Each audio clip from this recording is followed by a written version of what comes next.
Here's what most doctors won't tell you about leg exercises after 60. Those daily walks you've been taking, they're wonderful for your heart and your mood, but they're doing almost nothing to protect your bones from breaking. I know that sounds shocking, but stay with me, because what I'm about to share could be the difference between living independently at 85 and spending your later years worried about every step you take, or even in a wheelchair. In this video, I'm going to walk you through the only 3 exercises that matter for building strong legs and actively reversing bone density loss after 60. But these 3 are backed by decades of research, recommended by orthopedic specialists and physical therapists worldwide, and proven to work even if you're starting from a place of weakness or fear. By the end of this video, you'll understand exactly why these exercises work, how to perform them safely, and most importantly, why they're non-negotiable if you want to maintain your independence, protect yourself from falls, and live with confidence well into your 80s and 90s. But before I reveal what these 3 exercises are, take a moment and drop a comment below telling me how old you are and where you're watching from. Also, subscribe to the channel in order to stay updated on healthy aging and maintaining your mobility and independence at old age. Let's start with some truths that your doctor may not have told you. After the age of 50, your bones start becoming more porous and fragile. This is osteoporosis, and it's not just a women's disease, though women are at higher risk after menopause. Men experience it too, especially after 70. A study from the National Osteoporosis Foundation that 1 in 2 women and 1 in 4 men over the age of 50 will break a bone due to osteoporosis in their lifetime. 1 in 2. Think about that. If you're a woman over 60 watching this, you have a 50% chance of fracturing a bone unless you take action. And the most dangerous fracture? Hip fractures. Within 1 year of a hip fracture, 20% of seniors die from complications. Another 50% never regain their previous level of independence. Many end up in assisted living or nursing homes, not because they're cognitively impaired, but simply because they can no longer safely walk, stand, or care for themselves. This isn't about vanity. This isn't about looking good in your clothes or impressing anyone. This is about survival. This is about maintaining the ability to live in your own home, travel to see your family, play with your grandchildren, and wake up every morning without fear. Now here's where the conventional advice fails you. Most senior fitness programs emphasize low-impact, gentle movement. And again, I'm not saying those activities are worthless. Water aerobics, tai chi, gentle stretching, these all have value for flexibility, balance, and cardiovascular health. But they do not create enough mechanical load to stimulate bone growth or muscle protein synthesis in aging bodies. Let me explain what I mean by mechanical load. Your bones and muscles are living tissues. They respond to stress. When you place significant weight-bearing stress on your skeleton and muscles, your body interprets that as a signal. I need to be stronger to handle this demand. Your body then activates osteoblasts, bone-building cells, and triggers muscle protein synthesis, the process by which your body builds new muscle fibers. But here's the catch. The stress has to be significant enough. A leisurely walk doesn't do it. A gentle swim doesn't do it. These activities are too light to cross the threshold your body needs to initiate the rebuilding process. A study published in the journal Bone examined exactly how much force is required to stimulate bone formation in postmenopausal women. The researchers found that forces equivalent to at least 1.5 times body weight were necessary to trigger meaningful bone density improvements. 1.5 times your body weight. Walking generates forces of only about 1 to 1.2 times body weight. It's simply not enough. This is why so many seniors who walk every day still develop osteoporosis. And this is why the 3 exercises I'm going to reveal shortly are completely different from anything you've probably been told to do before. But before we get to those exercises, there's something else you need to understand about how aging changes the way your body builds strength, and why timing and technique matter more now than they ever did when you were younger. When you were in your 20s, 30s, even your 40s, your body was in a state of biological abundance. Your hormones were robust, your cellular repair mechanisms worked efficiently. You could eat poorly, sleep badly, skip exercise for weeks, and your body would bounce back relatively quickly. But after 60, everything changes. For men, the levels of testosterone, growth hormone, and others decline significantly. In women, estrogen drops after menopause, which directly accelerates bone loss. By age 70, many men have lost 40% of their peak testosterone. These hormones are critical for building and maintaining muscle and bone. Without them at youthful levels, your body becomes what researchers call anabolic resistant. This means your muscles and bones don't respond as readily to exercise and nutrition as they once did. But you haven't lost the ability to build strength and bone density. The game has just changed, and you need a smarter, more targeted approach. Research from McMaster University in Canada demonstrated that older adults can still achieve significant muscle growth, sometimes as much as younger adults, when the exercise stimulus is sufficiently intense and the protein intake is adequate. The key word there is intense. Not dangerous, not reckless, but challenging enough to overcome that anabolic resistance. This brings us to a concept called progressive overload, and it's the foundation of everything that works for building strength after 60. Progressive overload simply means that over time, you gradually increase the demand you place on your muscles. This could mean adding a little more weight, doing one more repetition, or holding a position a few seconds longer. The point is that your body needs a reason to adapt. If you do the same gentle routine month after month, your body has no reason to get stronger. It's already adapted to that level of stress. Now, I want to address the fear that I know many of you are feeling right now. You might be thinking, I'm not a bodybuilder. I don't want to lift heavy weights. I'm afraid of getting hurt. I completely understand, and let me be clear. I am not suggesting you walk into a gym and start throwing around barbells without guidance. What I am saying is that your muscles and bones need to be challenged with resistance that feels genuinely difficult. Not dangerous, but difficult.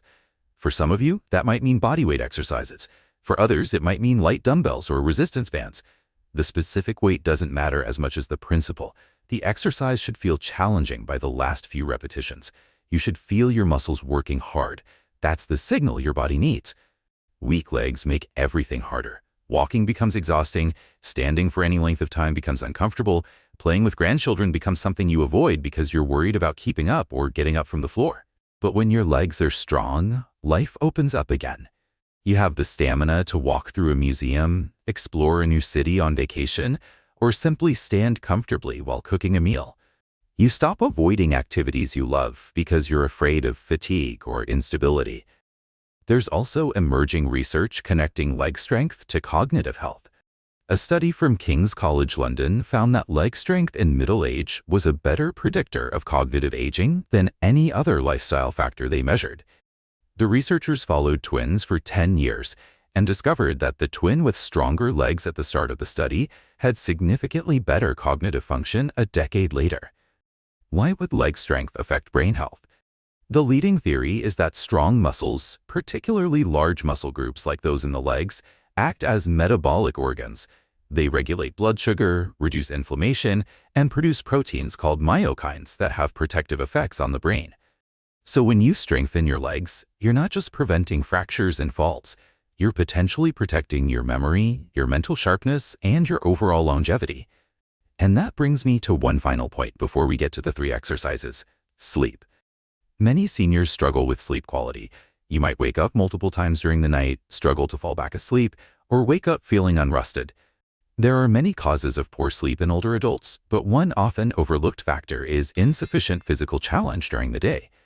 When you engage in genuinely challenging resistance exercise, your body undergoes a process of breakdown and repair.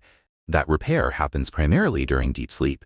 Your body releases growth hormone at night to rebuild muscle tissue. If your body isn't being challenged enough during the day, it doesn't prioritize that deep, restorative sleep. Multiple studies have shown that resistance training improves sleep quality in older adults more effectively than aerobic exercise alone.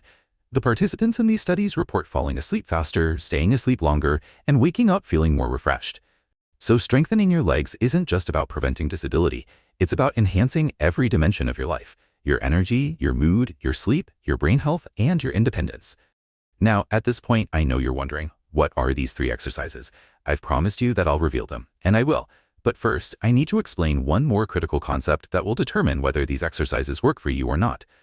Before we continue, if you're finding value in what you're learning today, please take a moment to like this video and subscribe to the channel. We are entirely dedicated to helping adults over 60 live stronger, healthier, and more independent lives. And if you know another senior who could benefit from this information, a spouse, a friend, a sibling, please share this video with them. Okay, let's get back to it. Now, the 3 exercises that build strong legs and actively combat osteoporosis after 60 are as follows. The first exercise, and the most important exercise for anyone over 60, is the sit to stand, also called the chair squat. You might be thinking, wait, standing up from a chair? That's just normal life, not an exercise. And that's exactly the point. The sit-to-stand movement is the single most important functional movement pattern for maintaining independence. It's also one of the most powerful exercises for building leg strength and bone density when performed correctly and progressively. Here's why this exercise is non-negotiable. Every time you stand up from a chair, you're performing a squat. You're loading your quadriceps, glutes, and core. You're generating forces through your hips and spine that stimulate bone formation. If you can't stand up from a chair without using your hands, you've lost a critical threshold of functional strength. And once that's gone, everything else starts to crumble. Independence, confidence, quality of life. A landmark study called the Health, Aging, and Body Composition Study followed over 3,000 older adults for several years. The researchers used a simple test. How many times can you stand up and sit down in 30 seconds without using your hands? What they found was striking. The people who could complete fewer than 10 sit-to-stands in 30 seconds had a 43% higher risk of death from all causes over the following years compared to those who could complete 15 or more. 43%. This wasn't because the test itself predicts that. It's because the ability to stand up from a chair is a proxy for overall leg strength, power, and functional capacity. If you can do this movement well, it means your body is still strong enough to handle the demands of independent living. Now, let me teach you how to perform this exercise properly. Find a sturdy chair with a firm seat, not a soft sofa. The chair should be at a height where your knees are bent at about 90 degrees when you're seated. Kitchen chairs or dining room chairs are usually ideal. Sit toward the front edge of the chair with your feet flat on the floor, about hip-width apart. Your toes can point straight ahead or angle slightly. Cross your arms over your chest or hold them straight out in front of you for balance. This prevents you from pushing off the chair with your hands, which would reduce the load on your legs. Lean forward slightly from your hips. This is crucial. If you try to stand straight up without leaning forward, you'll either struggle unnecessarily or you'll end up using your hands. As you lean forward, press through your entire foot, not just your toes, but your whole foot, and stand up smoothly. Your weight should shift to the middle of your feet. Stand all the way up until your hips and knees are fully extended. Don't stop halfway. Then, slowly lower yourself back down to the chair with control. Don't just drop. The lowering phase is just as important as the standing phase for building strength. Lightly touch the chair with your buttocks and immediately stand back up. Don't relax into the seat between repetitions.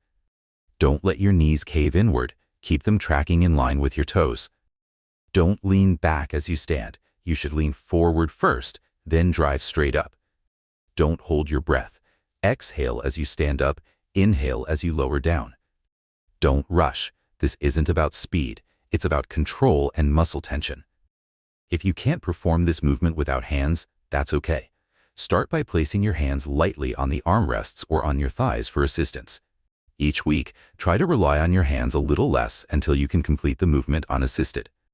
Once you can comfortably perform 12 to 15 repetitions without hands, you can progress by using a lower chair, which increases the difficulty, or you can hold a light weight against your chest. Start with just 5 pounds.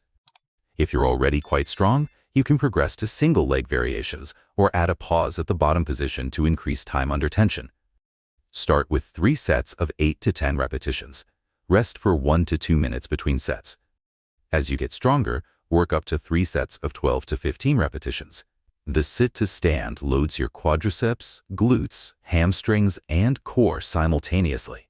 It generates forces through your hip joint and lumbar spine that are proven to stimulate bone formation.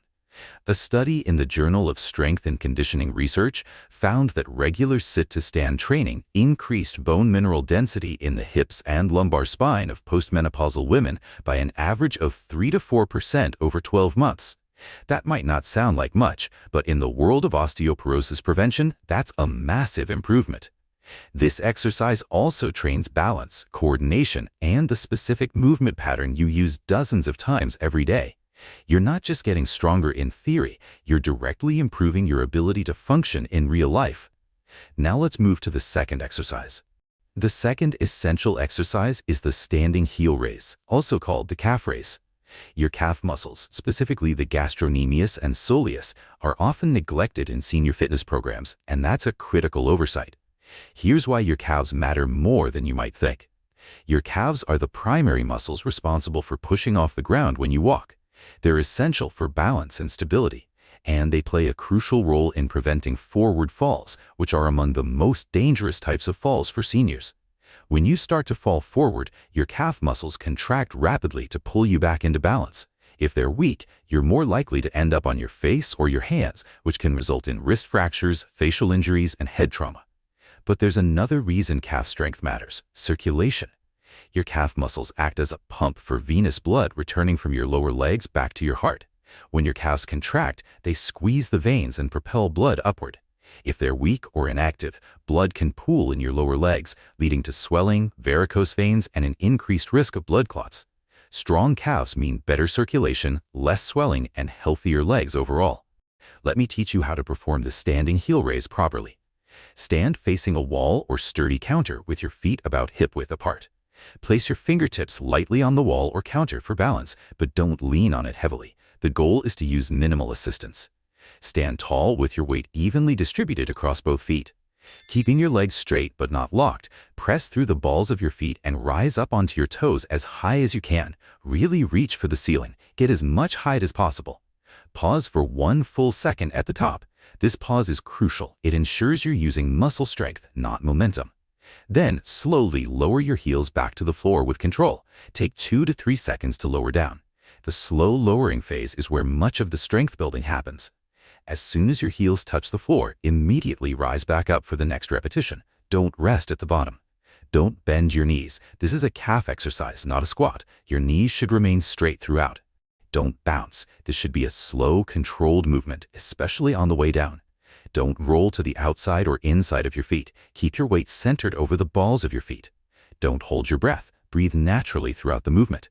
If rising up on both feet feels too easy after a few weeks, you can progress to single leg heel raises. Simply lift one foot off the ground and perform the movement on one leg at a time. This dramatically increases the difficulty and the strength building stimulus. If single leg heel raises are too challenging, you can hold a light dumbbell in one hand while using the other hand for balance. For those who are very strong, you can perform heel raises standing on the edge of a step, which allows you to lower your heels below the level of your toes for an even greater range of motion. Start with 3 sets of 12 to 15 repetitions on both feet. As you progress, work up to 3 sets of 15 to 20 repetitions. If you're doing single leg heel raises, 3 sets of 8 to 12 repetitions per leg is sufficient. Heel raises strengthen the muscles that stabilize your ankle joint and control your foot position during walking. This directly reduces the risk of ankle sprains and forward falls. They also load the bones of your lower leg and ankle, promoting bone density in areas that are often overlooked. And, as I mentioned, they improve circulation, which has benefits for heart health, leg comfort, and overall vitality.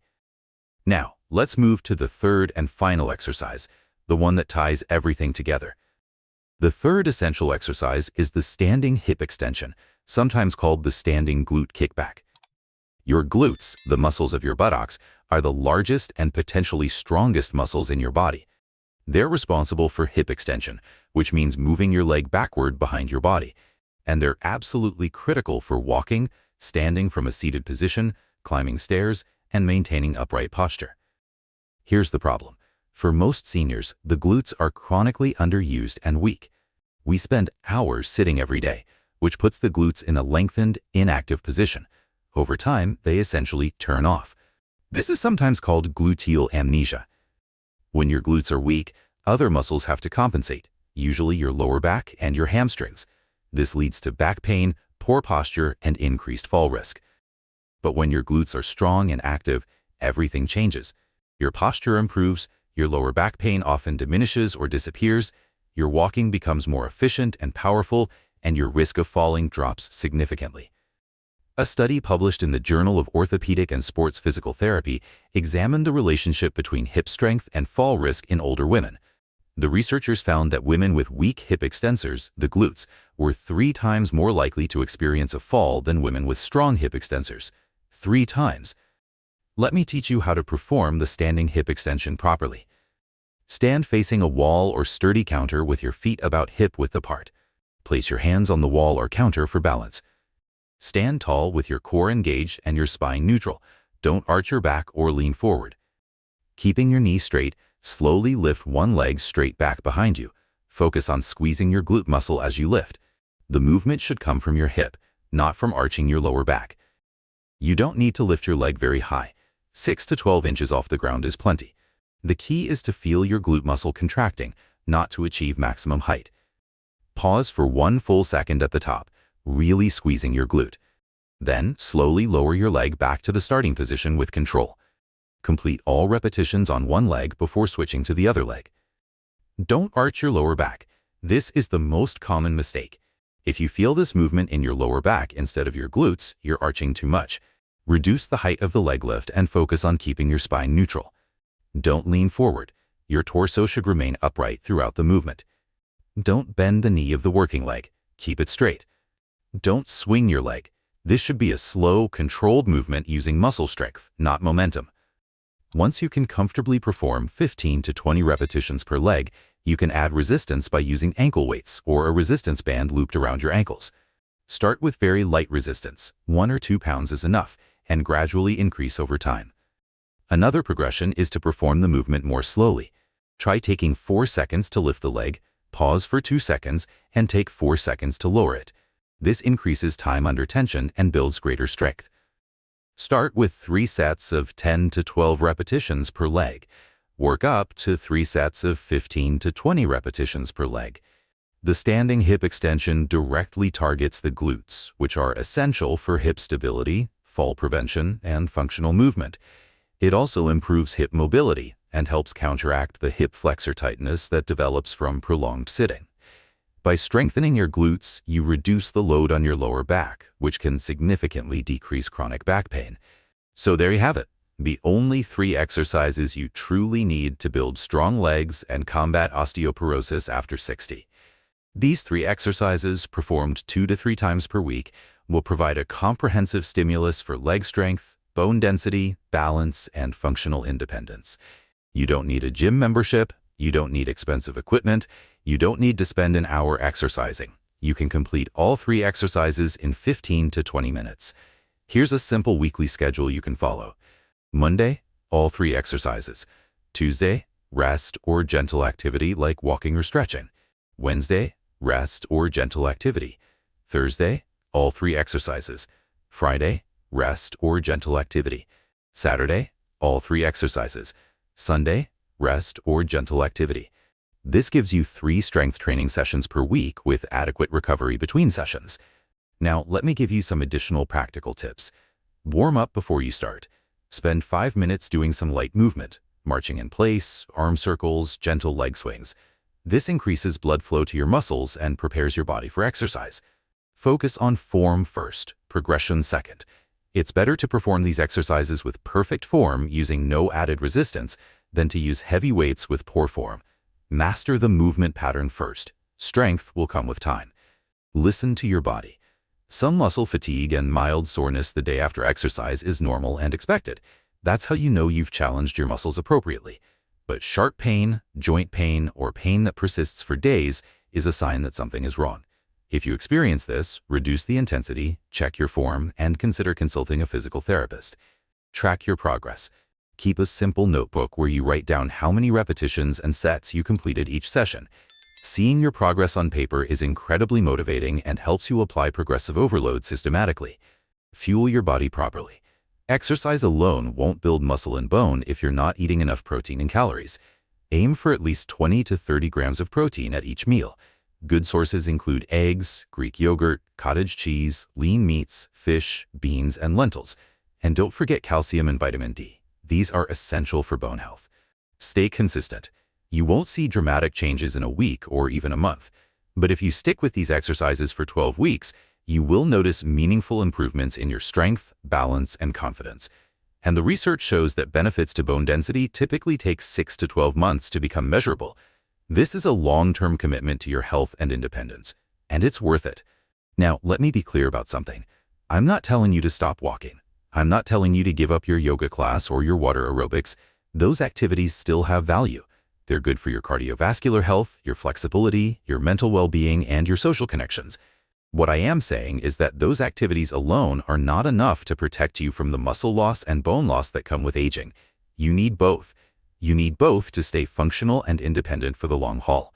And here's the beautiful truth that I want you to hold on to. It's never too late to start. I've worked with clients in their 70s who had never lifted a weight in their life, and who within 6 months were standing up from chairs without using their hands, carrying their own groceries, and playing on the floor with their grandchildren for the first time in years. These 3 exercises are not optional. They're not a nice bonus if you have extra time. They are foundational. They are essential. They are the difference between thriving in your later years and merely surviving. You deserve to live with strength, dignity, and independence. You deserve to wake up every morning confident in your body's ability to carry you through the day. You deserve to say yes to activities you love instead of saying no out of fear or weakness. If this video is helpful, share it to others who will need the information. Also, like the video and subscribe to the channel. And I'd love to hear from you. Drop a comment below and tell me, which of these 3 exercises are you going to start with? Or if you're already doing some form of leg strengthening, tell me what's working for you. Your experience might inspire someone else in this community. Thank you for watching, and I'll see you in the next video.